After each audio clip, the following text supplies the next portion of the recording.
Hi guys! Good morning, good morning! So today, wala kasi akong gagawin kaya naisipan ko na maglinis na lang ako. Kagigising ko lang tapos ganito makikita ko. Ayun, diba? Look that! Kapag kasi dito sa loob ng bahay, magising ng mga alaga na, madalas sila nagkakalat. Kaya tamang linis na lang. Kung rich lang ako, sana lahat na lang sila nakapamper. Kasi sobrang hirap talaga maglinis talaga ng mga kalat ng mga alaga. Ay, nakakapagod. So after that naman, naglaba na ako. Kasi pag ako naglalaba, ayoko yung natabunan. Mas gusto kasi mag-hand wash kasi magpa-laundry na lang kami. Gagastos pa ng doble-doble. Kung may powder naman, may downy na, okay na yun. Kaysa magpapa-laundry ka pa, gagastos ka lang din naman ng malaki. Diba? Sobrang enjoy kaya maglaba kahit ganito lang.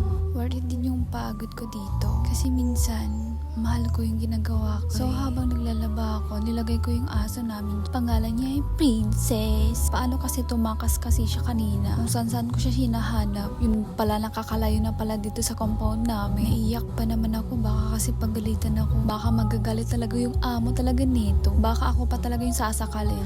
So after ko naglaba, so ayan, nakita niyo naman ginagawa ko. Naghugas na din ako at nilinis-linis ko na din sa kusina namin. O diba, akala nyo lang, laba lang ginawa ko. Pero don't forget guys, na love ko yung mga ginagawa kong ganito. Tsaka take note, kusa ko yan ginagawa.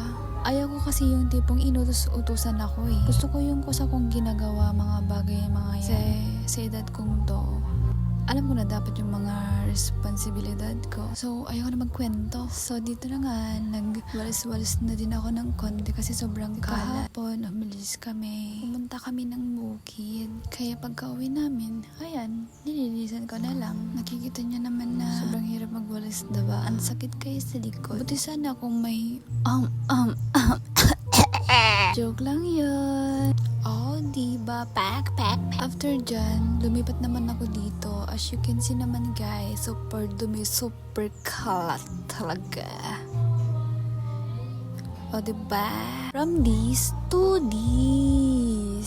So yan, look, napakalinis naman. Nakikita nyo naman. Super linis talaga. Pinagtsatsagaan ko talaga, pinagsisikapan ko talaga yan. Super sipag ko talaga. Kasi ayaw ko nang uuwi ng Diyosawa ko na yan. Pa yung ginagawa niya. Pag nasa trabaho siya, ako na lang gagawa. Kasi choice ko yun. Higit sa lahat, part ko din yun. At may pagka-initiative talaga akong tao. Kasi naman yung mga alaga niya, love na lang yung mga yan. So pagkapasok ko dito sa loob, inutusan ko sa manood muna. Kasi pinapabantayan ko yung mga tuta.